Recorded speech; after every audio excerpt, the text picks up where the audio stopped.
Welcome to Working Dogs and Whiskey. Join Sean White and Jonathan Moses as they pour a glass and dive into insightful and fun conversations about dogs in all their incredible roles.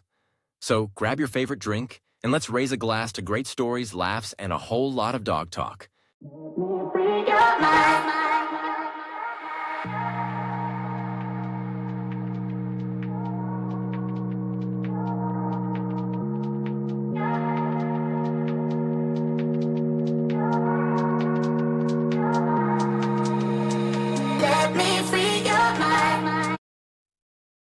All right, welcome back to another episode of Working Dogs and Whiskey. I'm Sean White, and I'm here with my friend, co-host Jonathan Moses, and almost fucked this whole episode. Yeah. Once again. Oh, man. Dude, we're no different than last year. I'm sitting here because I'm watching you, and I thought you were taking some deep notes, and what do we let, like 30 minutes go by? Yeah, 30 minutes. Now I was asleep at the mic. Just nodded off. Dude, I was like, man, he's really in deep thought about what we're going to talk about. I'm just sitting here being patient. I'm like trying to write more notes. I'm like, maybe I should keep up. Yeah. And I didn't even think that you were asleep. Like, It was a Jedi mind trick. I was trying to push you. No, but yeah, how's everything been though? Pretty good. Sworn at the sheriff's office this week, so that was pretty cool. 2 more weeks, so I start Criminal Justice Academy. Then training the dogs, getting crash ready, experimenting with Mona, and then picked up my new board and train. And then I have 1 more next week, and that'll be the last 2 before the Criminal Justice Academy, and I won't be able to take dogs for a couple months. What you got going on? No, basically, let's see. Still doing stuff with the e-collar course. We're with the Highway Patrol. We just closed out our first week training with them for e-collar, so that's been cool. I had my first boarding train for the year, so he's been doing good. You got to watch a little bit of that earlier. We're FaceTiming. We're actually in competition. Oh. Yeah, I say you're gonna kick my ass because my dog's got no motivation right now. I was watching you train. I'm like, damn. We'll see. I really hope she comes around tomorrow. I'm looking at her right now. We'll see. Nah, I mean, it's good competition. Yeah. It's make things fun. But yeah, so I have my first board and train for the year. He goes back next week. And then let's see. Well, I guess I can announce it. Hopefully, knock on wood. I'm looking forward to between possibly the end of the month, maybe as far as April, but picking up my first personal now from Travis Lloyd. Good friend Travis. Oh, yeah.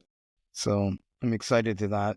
Either way it plays out, either the dog will come here or I'll go there to get it. But yeah, man, just really honestly just enjoying the new year. But I will say, a little, I guess, morbid, if you will. Do want to pay homage and recognition and to Karen Pryor. Apparently she passed away, I think, on Monday of this week.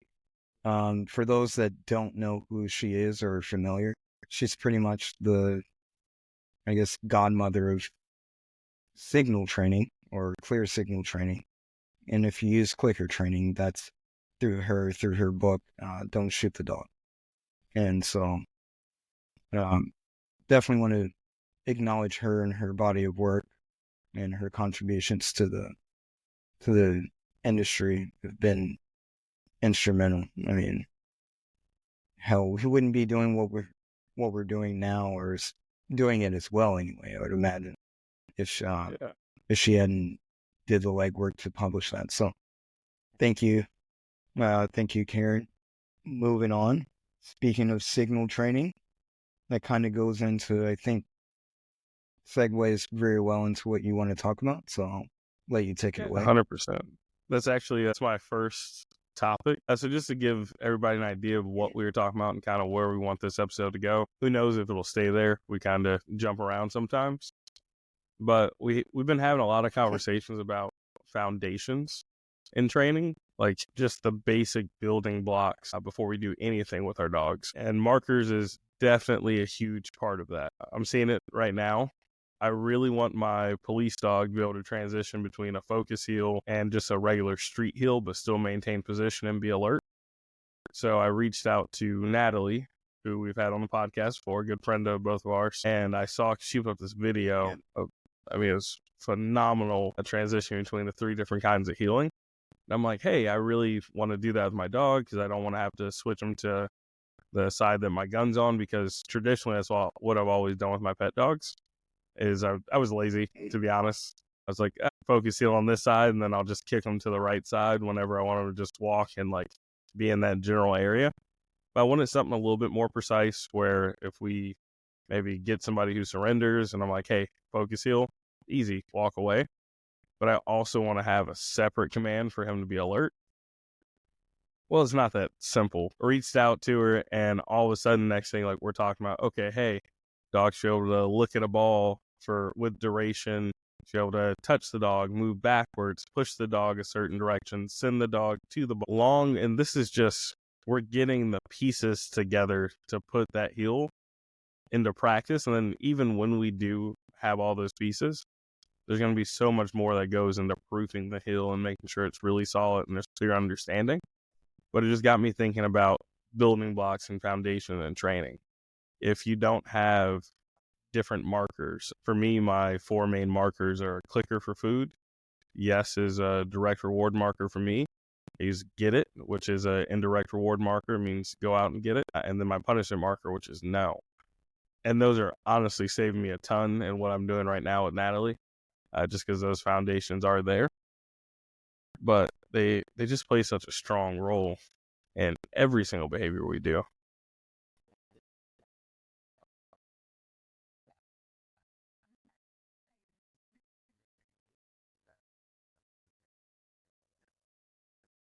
Out. Yeah. But I want to get your thoughts on foundations in training and how important they are, where you really see them come into play. What are certain things where you're like, I have to have this, or these are the core things I'm going to teach my dog that you see bleed into everything else?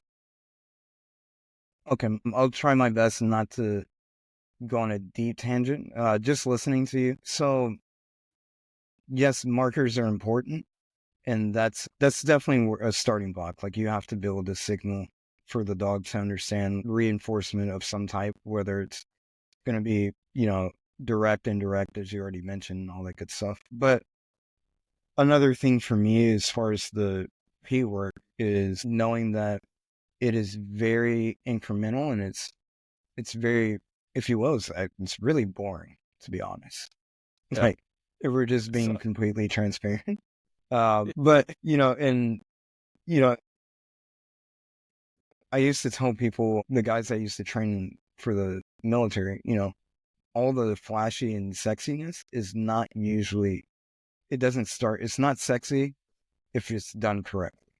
And that's what I used to let them know. So I think for me, the mindset is, that's what's carried me through, is knowing that all the boring stuff well, I say boring, but it's actually very exciting once it gets going. But at the beginning, I mean, you have a dog that has no purpose to do anything. Yeah.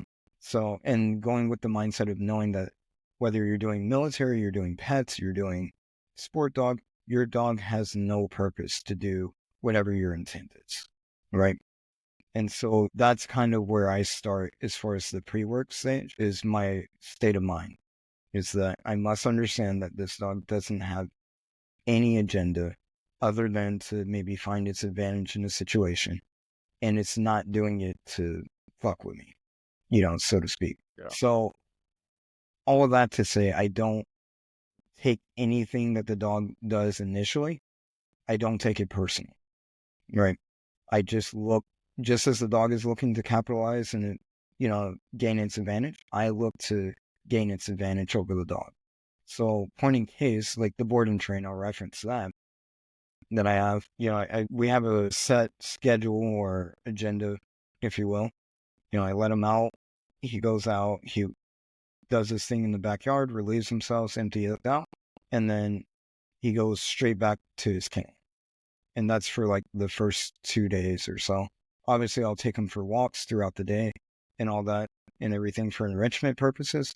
But that's pretty much the narrative between his kennel and my house, right? That's the ritual. So today was the first day, day 2, where I let him out, and my expectation, or letting him out and then coming back into the house, I blocked off his kennel. He can't access it. And so now I'm looking at the dog and seeing what is it that he'll offer me where I can reward him with food. Right.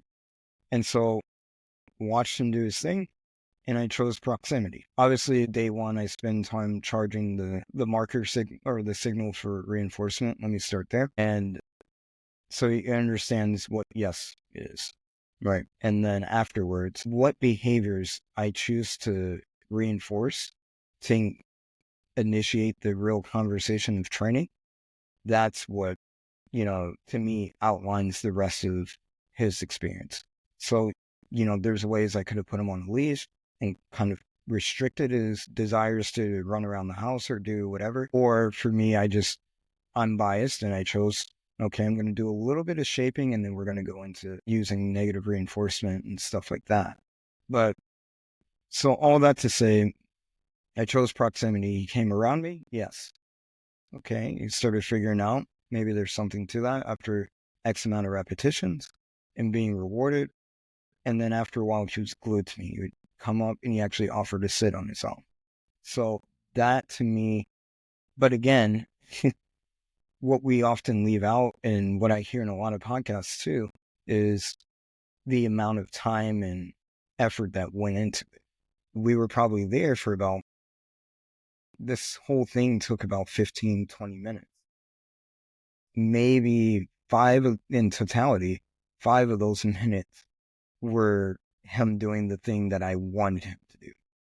The other 15 was spent on him doing whatever it is that he wanted to do.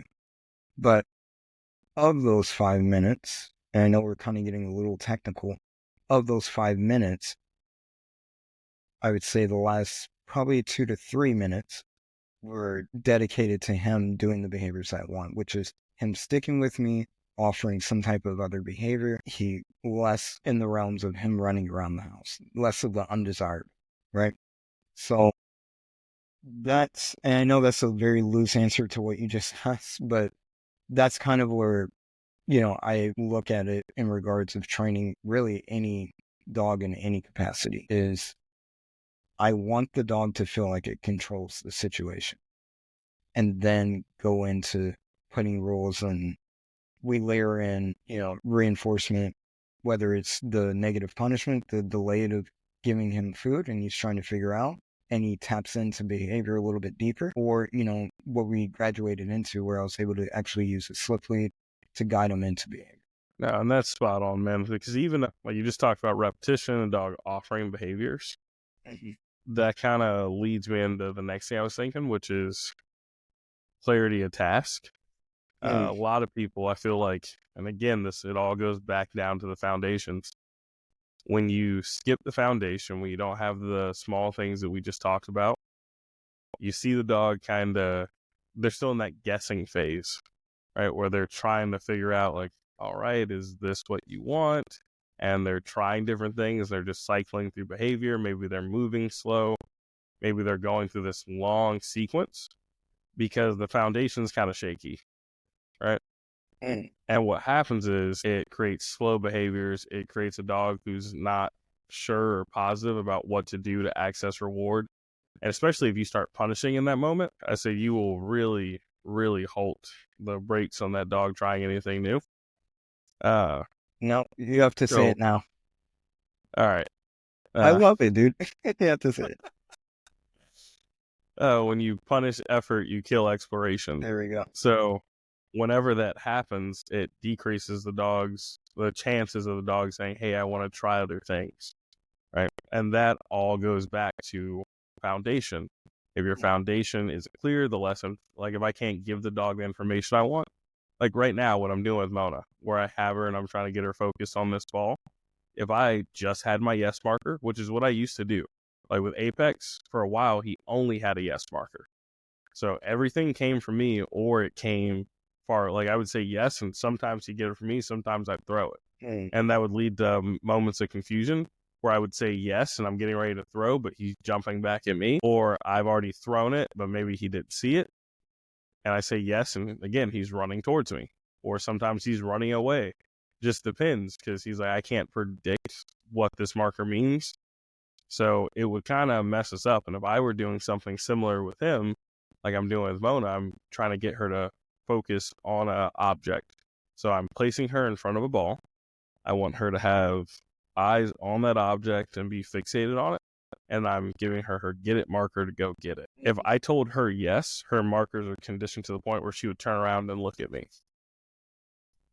But this is going to help with clarity of tasks later on as I'm building this behavior.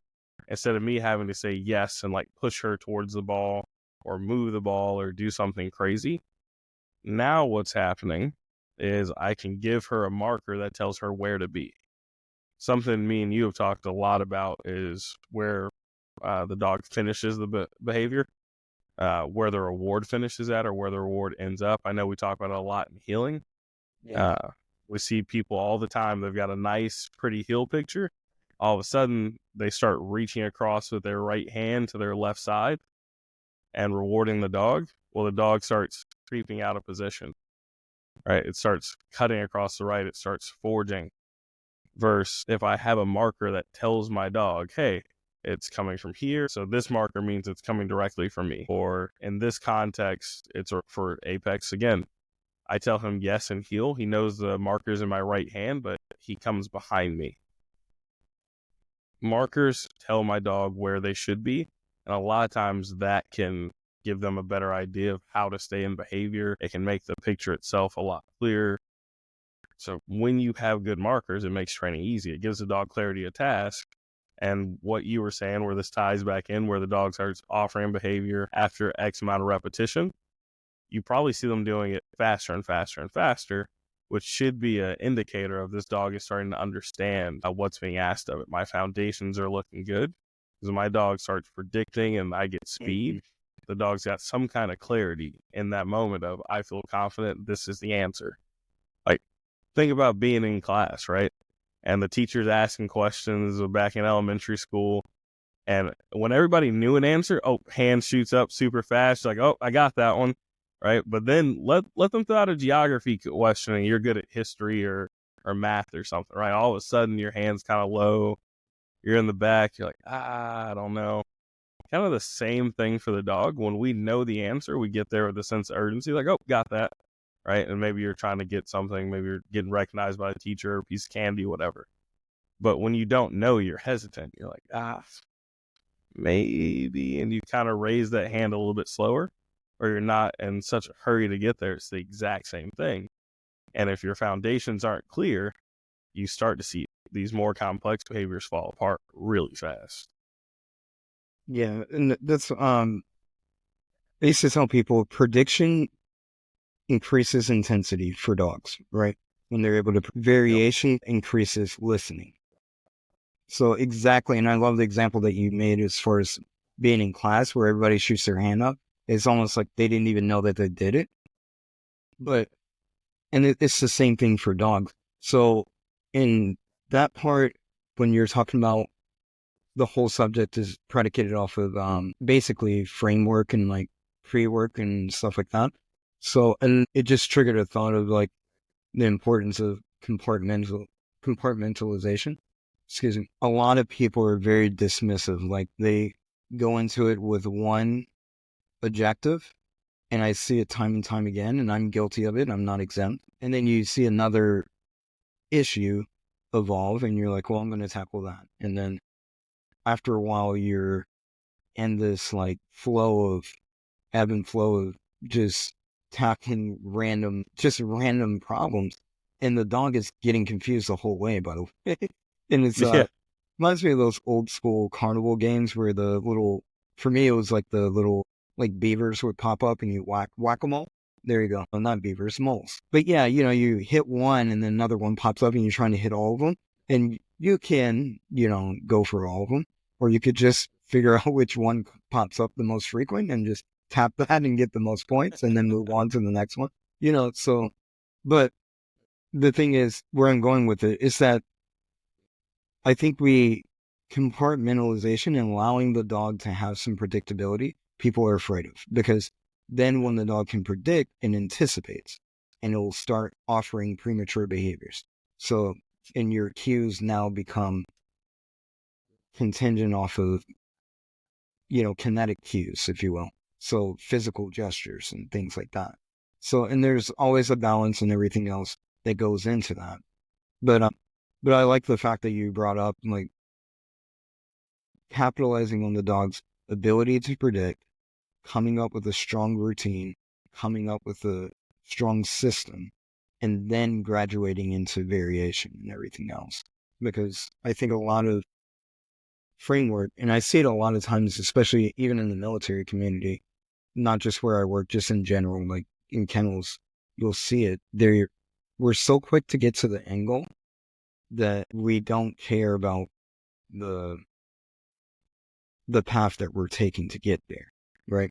Yeah. And so, and one of my good mentors, Angel, he told me one day, it's like, you can either pay for it now or you can pay for it up, later. And he was like, but either way, the dog is going to show me what you did and how you went about doing it. And though it was a very vague term to leave it with, but when I started looking at the training in that light, I'm like, I could spend my time working on one specific task and making sure that it's thorough and it's good, rather than it's going to bite me in the ass later on, because it's going to fall apart. In any escalation, whether you're pet training, you take your dog, he does well at the house. I hear this shit all the time. He does well in our neighborhood, but we went on a road trip and he wasn't, doing all the commands and all that. So when you add variables, it's not generalized. Same thing in sports, he does well on our training field. Of course he does, and then military, police, and so forth and so forth. That's how you get failed engagements, dogs not responding in a deployed environment and things like that, because the rudimentary skills weren't heavily, emphasized, if you will. So, there's less likely to generalize across the board. No, and you're spot on with that, man. And part of what I want to talk about too, you talked about how people go into training and they have the end goal in mind. I've been trying really hard to think of an analogy of how to explain that to people, and the best one I have right now is it's like baking a cake. If I laid eggs, flour, sugar, all these ingredients, chocolate out to make a cake, right? Anyone who didn't know what a cake is would walk in and be like, well, what the hell are we going to do with this, right? Because it's unclear. That's kind of your dog as we're going into these behaviors. We can sit down and go, oh, the end goal is going to be X, Y, Z. The dog just sees the ingredients for a cake. It has no idea what we're going to do with them, how they're all going to tie together. They don't know that some steps are going to emphasize baking time, or we're going to spend more time doing this portion, or these two things are going to blend together. So we have to go through and do each step, put the ingredients together, and guide the dog to what the end goal looks like. It's the best analogy I got. I'm trying to find one that flows a little bit better. Yeah, it's actually good, because if you fuck up a cake, it falls apart in the end. Yeah. So it's actually, it's smooth. I like that. Yeah. Oh, this board and train I got's gone crazy for a second. It's fine. Right, she's gone back to sleep. All right. Yeah. But then the next thing you talked about, pay for it now or pay for it later, is some of the most accurate shit I've heard in a long time. And there's so many things I've looked at and I'm like, whatever, like, not important. Yeah. And then I go to do a behavior later, this weird ass problem pops up and I'm like, why is that happening? Why is the dog doing that? And then I go back and look and I'm like, shit, it's because I skipped that step earlier. And the dog's showing me the holes in the foundation of my training. That is literally what's going to happen every time. And it can be so simple. You were watching me train Mona. I was doing a focus heel. And I called you and I'm like, man, I don't know what's going on. She's coming into the heel, but she's doing this thing where every time she comes into the heel, she kind of jumps up and like hits me. And, it's something minor in the grand scheme of things. I'm like, it's not precise. I'll get dinged. I really want to fix it. And we're trying to figure out, like, why is this happening? Is it a distance thing, a speed thing, proximity? Like, what is causing this? Dude, what it came down to is when I taught her to take the ball with the yes marker, I remember her being like 4 months old, and she was such a springy puppy that when I would hold the ball out in front of her, instead of me just holding steady and making her target the ball and, okay, hey, you missed it, target the ball. You missed it, target the ball. And just doing that at 4 months old, what I do, I just started lifting it up. I was like, just jump and get it. I don't care. I was like, when is that going to come back to get me? Right? Yeah. Well, lo and behold, it's what bled into her coming and jumping on me, because she started to get repetition and predictable behavior of, I go up and do this. So when she came into the behavior, again, she's got the end in mind. So she's already coming in. She's coming in fast. She's like, oh, but it usually ends up here. She's jumping up in excitement. And I'm like, why is this happening? What's causing this? Because I skipped a step. Something that seems so small and insignificant, I skipped it. And now I'm having to do patchwork later on. Yeah. What did that patchwork look like? Because I don't want to skip that either. We give all the problems that we're having, and then we always talk about, we give this vague statement, patchwork. I'm not trying to ridicule you. I'm just no. This is what right, this is all for. So please tell me, what did you? So I had to go back in the step I wanted to skip of just holding the ball level and making her come straight to it. So instead of holding the ball up and her jumping into it, I held the ball level and just had her go straight into it. So again, where the reward kind of finishes at is where the dog's going to put a lot of effort and energy towards, and I kind of cheat that direction. So I had to go back and show her the ball can be directly in front of you, because it was so reflexive to the point, even when I had the ball in front, she still jumped up. Yeah. Now, what makes this so difficult? If I had balanced these two things out, and I think balance is a big part of it. A lot of people are like, oh, well, your dog's going to end up going too far this way or too far that way. Okay, then rep out the other side of it. And some dogs are going to be predisposed. Like, she is a dog that's predisposed, I think, because she's so small as well, to jump and be very explosive and bouncy. So I probably didn't need to do as many repetitions with her coming up to get the ball. I should have put more emphasis and balanced out, hey, stay on the ground and just come level to get the ball. And what makes it tricky now is I built this reflexive response over time without any balance. So if this was on a scale of you jump to get the ball and you come straight to get the ball, she was already kind of pre-genetically probably just more likely to jump, right? So now where I could have did a few reps of jumping, and I should have really loaded up my side of just staying on the ground and coming to get the ball, I've got 1,000 reps too many of her jumping. Now I've got 5 reps of her coming straight to get the ball. So now I've got 995 reps to go to balance it out. No, yeah. And that's a good way to look at it, as far as knowing, like you said, balance, right? So, and one of the things I was thinking about when you were talking about it was there's what leads into that. You know me, I'm more, I kind of, I guess, deep dive more into why stuff happens, vice what's happening or how to fix it. I mean, fixing it, I'm not going to say it's easy, but that's kind of, in comparison, the easiest way to go about it. The easier road to go about, versus asking, why did this situation even occur? And that's something that I always, we do all the time. We talk about, okay, if we have a deficiency, or even if it worked out well, you and I will sit down and talk for hours about, well, why did that happen? And so, and some of the things I'm thinking about, even in that perspective with your healing, I'm like, what happened there that, we even got to that point? And I think a lot of it is, one, not sitting down and talking, deeply about something. Because when you do proper framework. I've noticed, even for me, for a dog that I'm about to pull or work with, when I think about what I want to do, what I want to accomplish, where it could go, and then what are kind of some of my immediate actions, if you will.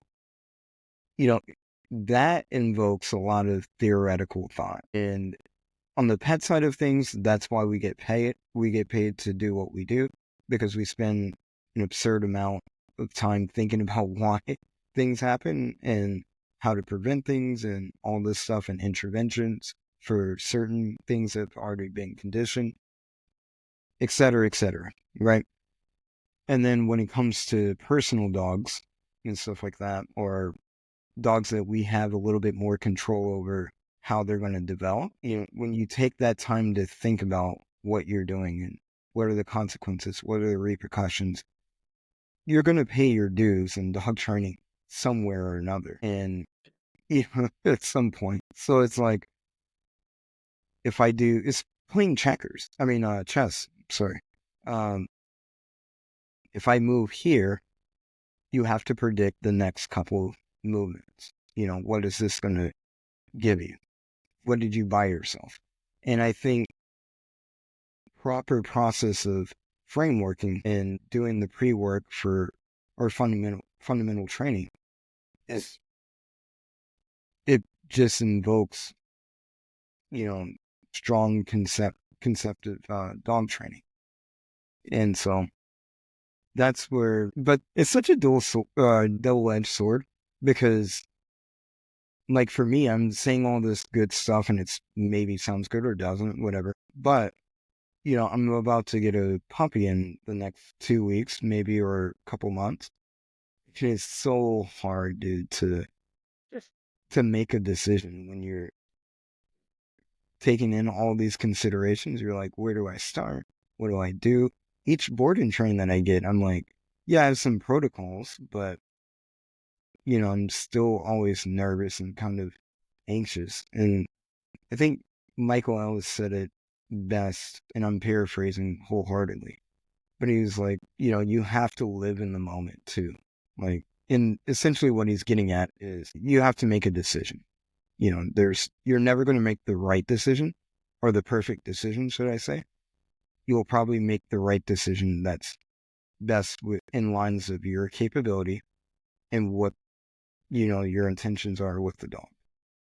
And then after that, I think that's probably the most giant hurdle in dog training, is initiating that first couple of steps, those series of steps.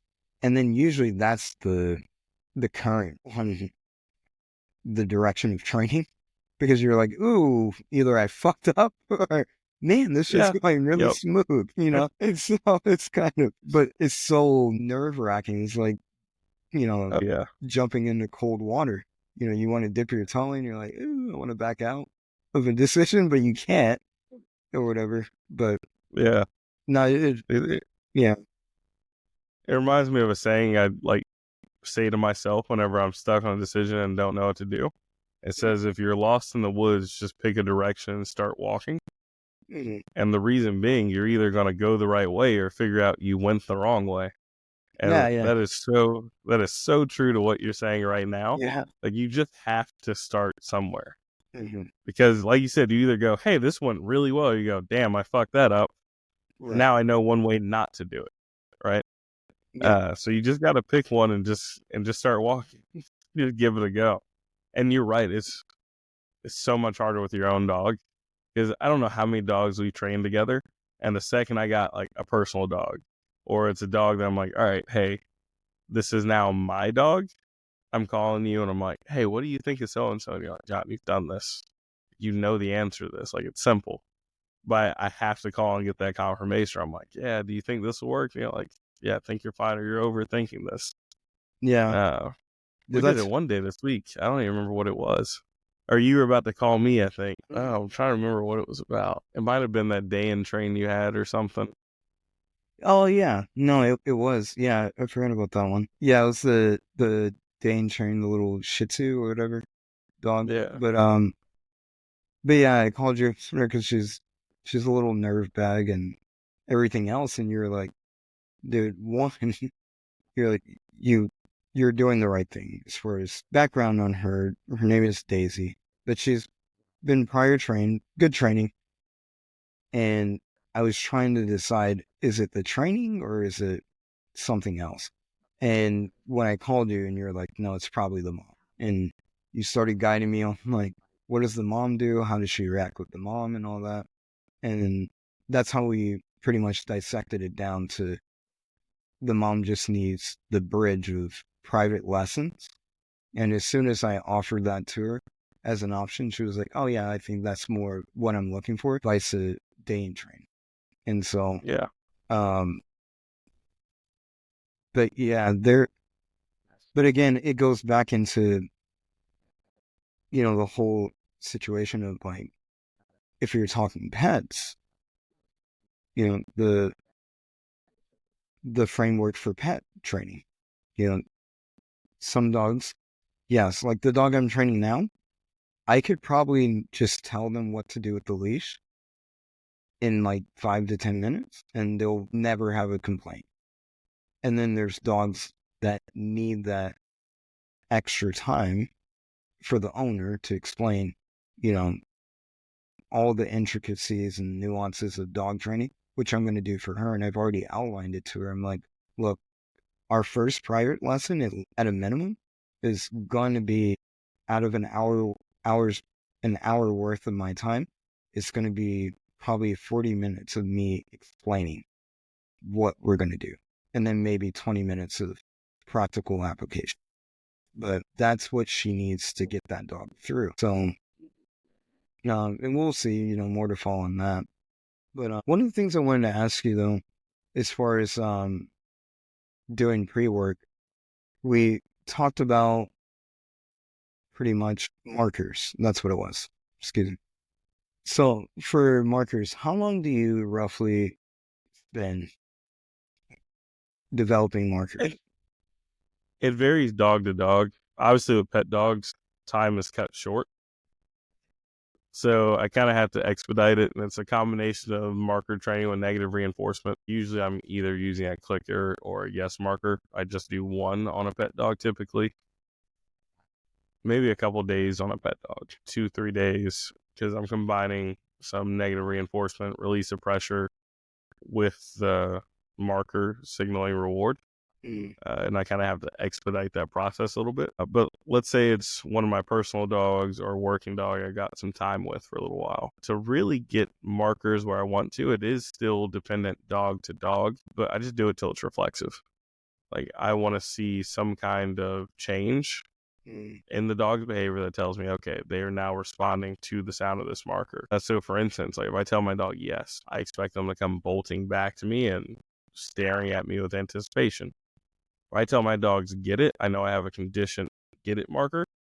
When I say it and they start backing up away from me and running away, like, okay, where is it at? Do I keep running out? Is he about to throw something? That tells me my marker is now reflexive. Like I've conditioned it pretty well. Say on my no marker, say no, I should see my dog stop whatever behavior they're doing. And I'm like, all right, we're getting there. Clicker. I click, they should be coming in. And I prove it. I've sent you the videos where I've had Mona out and I have her doing a series of maybe 2 or 3 behaviors, so like sending her to place, heel, and maybe like some position changes. And I'll have my clicker on me. I'll say yes. I'll say get it. And I'll purposely try and like throw her off. So I'll send her to place and maybe I tell her yes 3 times. So she comes flying off place and she grabs the ball because yes means I have a reward in my hand for you and it's usually a toy. So she grabs the ball and she's playing. Well, I'll send her to the bed on the 4th one and click. And I'll put the ball in front of me. Like I'll present it just how I had when she came and got it prior to. But I know my markers are well conditioned when she bypasses the ball and she comes expecting food. Mm-hmm. Right. So I start just trying to see, okay, where's our clarity at? Have I done this well enough where you're listening and even no matter what I'm doing, like I'm trying to teach the dog I'm a liar, right? Like, look, I've got the ball out, but I'm clicking for food. I don't matter. It does not matter what my body does. What did I tell you to do? So I click, dog goes to food, right? So typically, let's say I spent 2 weeks conditioning, get it separate, yes separate, and clicker separately. And then that's where I kind of start playing those games where I blend the worlds together, and I want to see the dog distinguish between which one did I just give you. Yeah, that makes sense. Yeah, so I want to go back because you said something really interesting that I don't think a lot of people understand, or maybe even do. I don't see it a lot. But you were saying, like, when the dog understands the no marker, if you will, or stop doing a certain behavior, and Yeah. then once they stop doing, you mentioned that you click and reward it. Why is that? They stopped. They did exactly what I asked them to do. They stopped. And I know exactly what you're getting at. A lot of people are like, Yeah, oh, didn't you just reward the dog for doing the behavior? No, I rewarded the fact that they stopped the behavior. So exactly. Yeah, no, there's that pause, that brief moment where they, even if it's just for a half second, right? Let's say my dog's about to go mess with something. Nope. Quick pause, click, right? And I'm rewarding that moment. I'm trying to build duration and the fact that, hey, you stopped, walk away, come back, get something from me. Like, that's the behavior I'm trying to reward, right? exactly. No, you're so right about that. So, oh man, you just rewarded the dog for doing X, Y, Z. No, I rewarded the dog for stopping that behavior. Yeah, and it reminds me of two different scenarios. The first one was with the pet dog. I think I just started working with you, and I was like, yeah, let him bark at the fucking door or whatever he was doing, and he was quiet for like about 2 seconds. I was like, click that one. And he already had the pre-work, obviously, he'd been with you for a little bit, so he understood clicker meant reward. And I remember everybody walking around the facility, they were like, the fuck are you rewarding? You just rewarded him for people that didn't even, caretakers, that didn't even Yeah. understand dog training. And they were like, oh, you just rewarded him for barking at the door. And I was like, no, you're No. fine. Yeah. It's like he'll pick it up. Not what just happened. Yeah, we're actually decreasing the frequency of behavior. And then you were able to layer punishment into it and so forth and so forth. But the other example that just crossed my mind is like you said, like leaving it at terminology, like where it's just, I tell my dog no, he stops behavior. And then sometimes I reward it, right? I think that's another thing to emphasize, is that it's not every time. No. Yeah, there's a variable reward schedule in there, but definitely an immediate response to him stopping behavior in the initial, right, in the infancy stages. But after a while, it graduates into something else where you have a variable reward system and everything else. But the other thing that I thought of, the other scenario where I see it in the working dog community, is people don't understand that when it's a little bit easier for them to digest an outing and then telling the dog to sit after they let go of something. Yeah. It's essentially what you're doing. The correlation is, okay, let go, dog opens its mouth, it lets go, maybe we reward that a couple of times, and then after a while we'll ask for a sit. Well, the intermediate right there, that window of the dog lets go and we automatically reinforce, it's still different than you telling your dog no, like stop doing behavior. So dog's actively gripping something or biting, and then we give it a signal, we call this out, and the dog lets go, and we say, oh, we have to reward that. But then in other scenarios, it doesn't translate, right? So that's one of the things that's funny. I wasn't expecting that, but yeah. No, you're spot on with that one, man. Yeah. And you're right. It is. You see it in a ton of behaviors, especially like reactivity, or if the dog's in like a high state of arousal or drive. People are so quick to like, nope, can't reward that, or put them up, or jump straight to punishment. Where you're like, or we build duration and this small behavior, right? So when you sit there and click and you're capturing that moment, you're saying, hey, this is the behavior. I'm pulling you out of this behavior. You did the correct thing. The dog starts experimenting with that. What got me rewarded? Was it the moment of barking, or was it the moment of silence? What happens is you start to lengthen that moment. So as the dog goes through and cycles through behavior and he's quiet again, he's like, wait, was that it? So now maybe he's quiet from a quarter second to a half second to, okay, let me go for a full second. What happens is you're essentially lengthening that moment because you're pulling that dog out of a very specific behavior. So that means the dog has to experiment with what behavior got rewarded.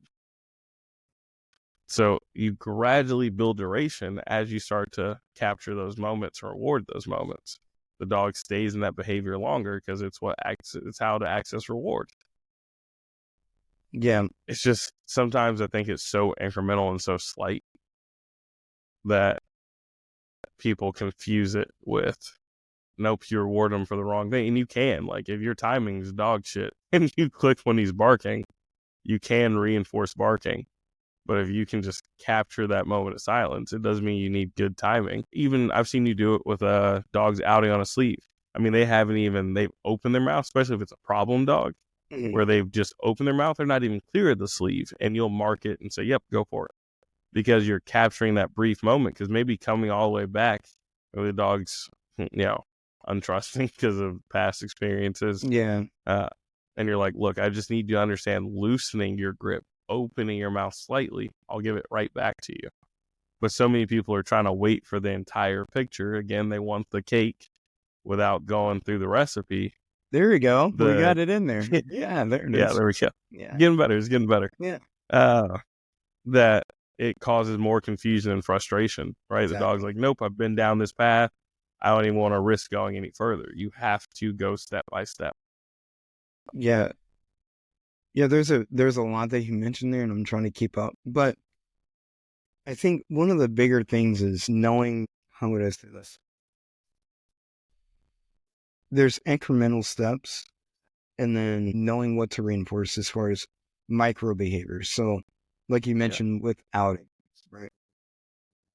Outing is this big event that people can't seem to grasp. I'm not trying to be condescending, like I get it right every time. I mean, there's a fuck ton of dogs. I'm like, oh, guys, this isn't good. Like I fucked that one up. So I don't want to sound like a perfectionist in outing, but I'm definitely pretty good at it as well. But one of the things I notice is the microscopic behavior. So like when I'm dealing with a lot of problem dogs, a lot of it is that they're not reinforcing the right things. So like you said, they go for the big result, which is the dog comes off the sleeve, clears it, and it's, then that's the signal for the human to reinforce. Yep. For me, I'm looking at, if I'm in a suit, it's kind of a little bit more advantageous. Yes, it's more painful, but I can feel where the dog is flying, right? I can say, all right, take that. And we'll up the criteria. We'll rewrite the contract on the next round, but trust the process that we're going to get to the end result. But the dog sometimes needs education in the microscopic behaviors. It needs to know 1 + 1 = 2. Okay, now 2 + 2 = 4, and so forth and so forth, before we can get into multiplication. Why 2 + 2 = 4 and 2 × 2 = 4. Those are two different things to a dog and to a child as well. So when you look at it in that lens, you become sympathetic with the dog and you understand that it is not, oh my Lord, they're not out to fucking make you look bad. They're out to undermine you. Most dogs, and there's a criteria for that when they are, because they will blow you off and say, man, fuck that. I'd rather do that. And even that is, it's really conditioned off of, competing motivators and what they actually want to do versus what they need to do.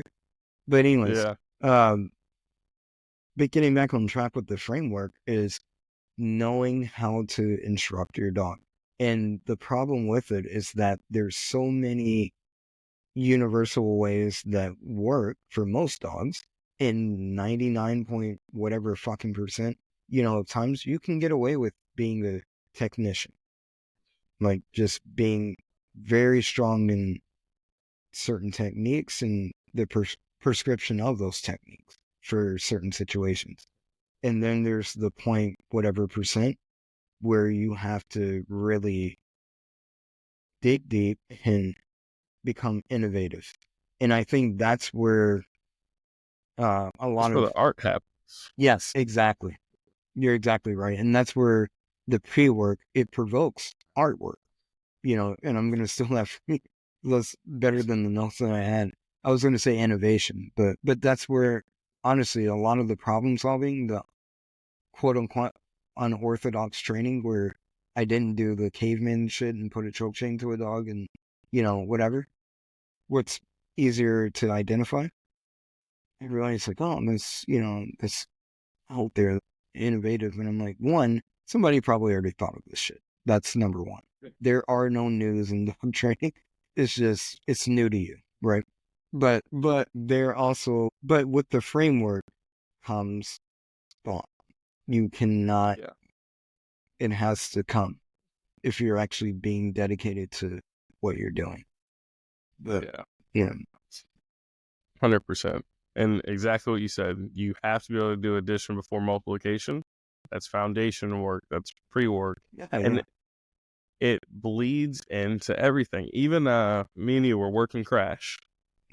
The bite work videos that we got were great, right? Like they got to see they applied pressure. He came off. They sent him back on for the bite. They got to see the finished picture. How'd we start it, man? We prepped our kitchen.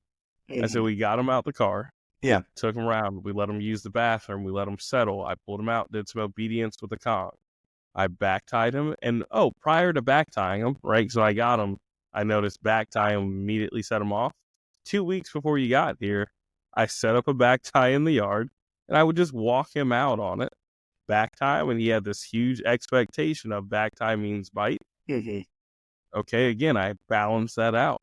So I started back tying him, no bites. You're going to lay down, you're going to take food, you're going to be quiet. Once he could do that and he had no expectation of a bite, I'd mark it, and then I'd go get the thing that he wanted to bite. I'd walk all the way back inside the house and come back out with the sleeve. Yeah. Pay him. And then, lo and behold, he can sit down and he can sit there and lay down and be quiet because now, again, hold on, I'm about to quote you. Variation creates listening. So now, all right, good. Now we balance these two things out. He's like, I need to pay attention and listen for what's supposed to happen. So again, I had too much predictability, which is good at a certain point, but then I need to make sure I have it both ways. I need the opposite behavior as well. So back to the pre-work. So even before we did the bite work, which like I said, it looked good in the video and everything. Yeah. He walked around. I put him on the back tie, did some obedience. There was 2 weeks of, hey, back tie doesn't mean you get to lose your shit prior to even going into the bite work session. And then when you came out the car, he laid there quietly like we asked.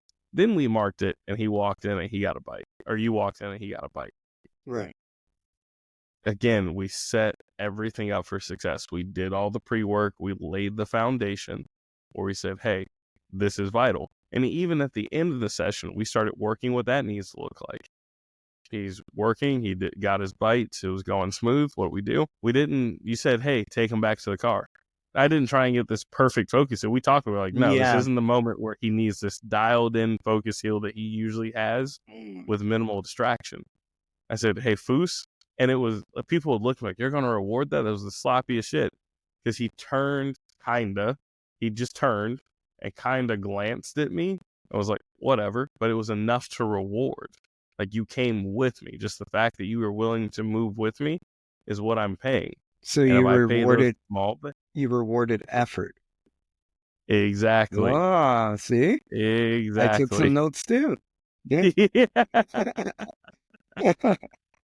Just the effort of turning will lead back to those detailed behaviors. I don't need the final picture in that moment. Yes.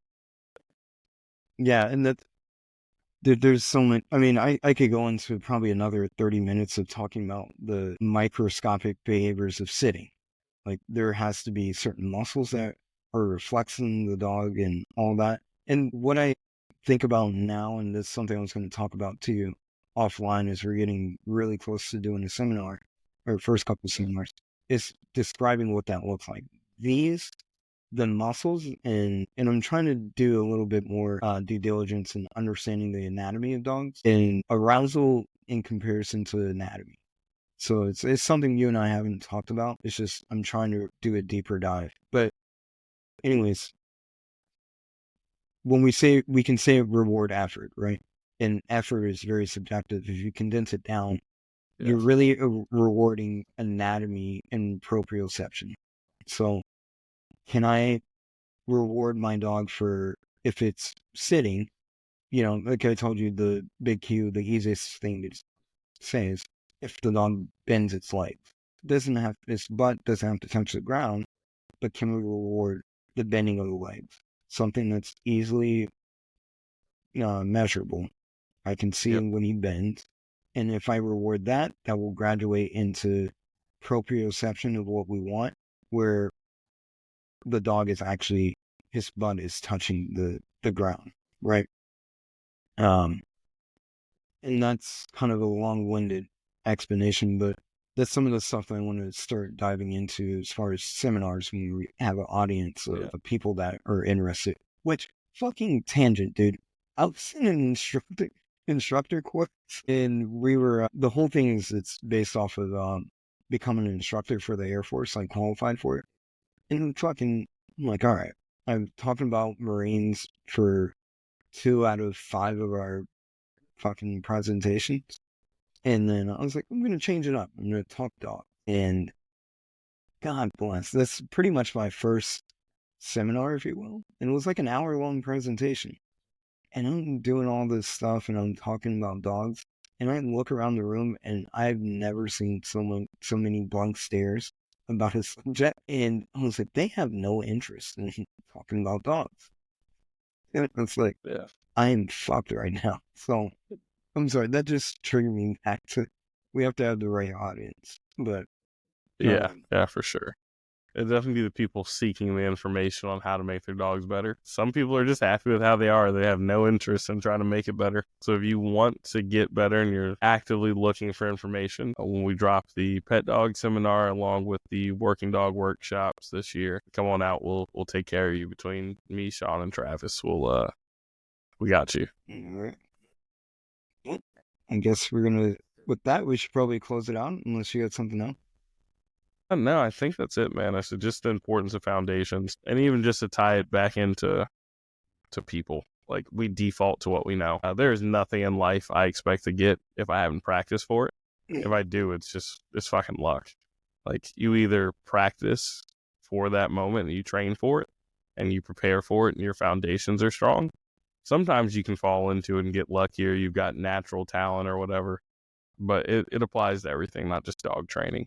If your foundations aren't strong, it's going to fall apart, or there's going to be a crack in it somewhere, and it will show itself later. Yeah, and that's 100% correct. I mean, there's so many. Hell, there's been dogs I've trained with you, and the ugly monster shows itself, and I'm like, dude, I need help. And you're like, you skipped this up, didn't you? I was like, yeah, I thought it was good. But the dogs call us out every time. For trainers, I will give you this little nugget. Once you learn how to play the game, you can learn how to treat the game. Yep. But no, a lot of people want to naturally skip corners, or cut corners rather, and you cannot do that unless you know the route that you're taking. So you better know what yard you're crossing before you start going. If not, dude, you're screwed. Like, it's going to show itself. And don't do some shit you can't fix. Oh my God. Yeah. Such a big one. If you are not well versed in troubleshooting and fixing that thing, don't do it. Like, please do not do it. Just, it's better to not do it than sit there and mess it up if you don't know how to fix it. That was, because boy, man, yeah. I know we have different experiences on that subject, but that was always my thing. Like, because when I was here at Lackland the first time, you get a team of whatever, 6 people or whatever, and you're in charge of them. And if there was a new guy or a couple new people, I was like, look, I'm not trying to be a dick, but you have to learn this the way that I know it. first. Yep. Because I'm responsible for all 18, 20 of these dogs, and we have to have some common ground here. And so, Yeah. in the off chance that you fuck something up, at least I know how you were fucking it up, and I can put it back together.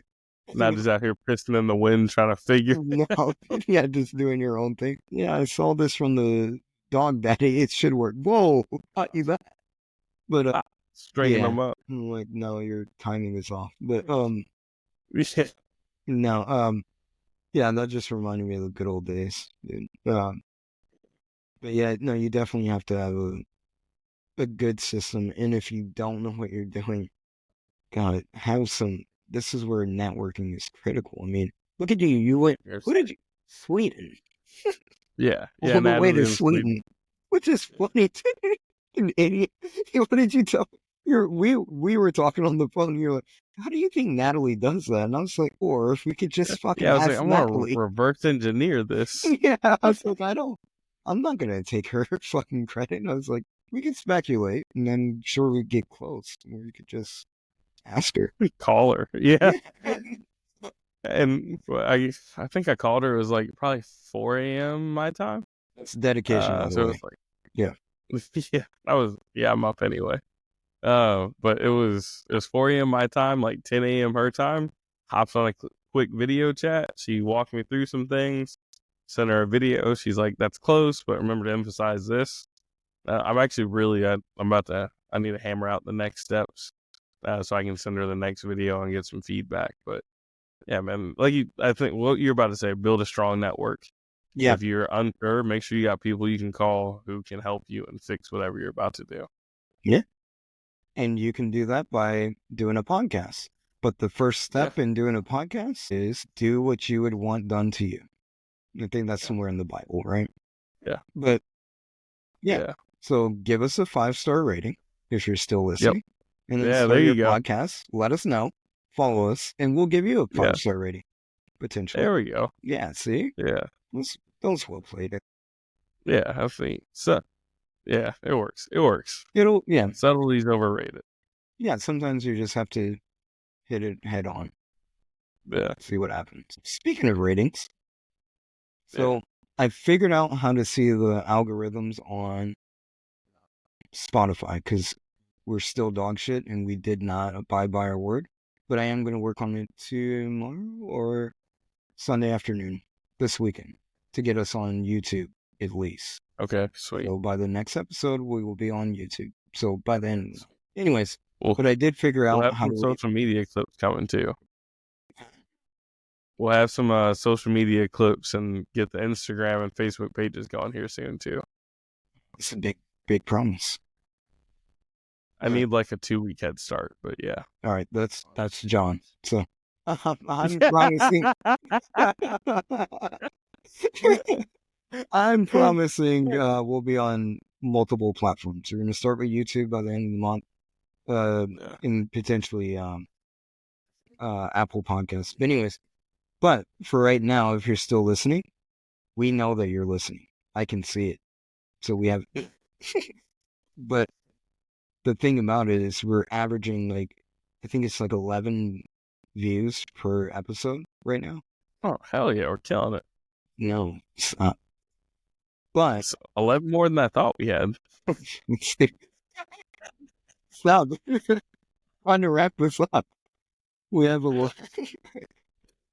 11 views, but only 3 reviews, 5-star ratings. So we're missing potentially 8 people.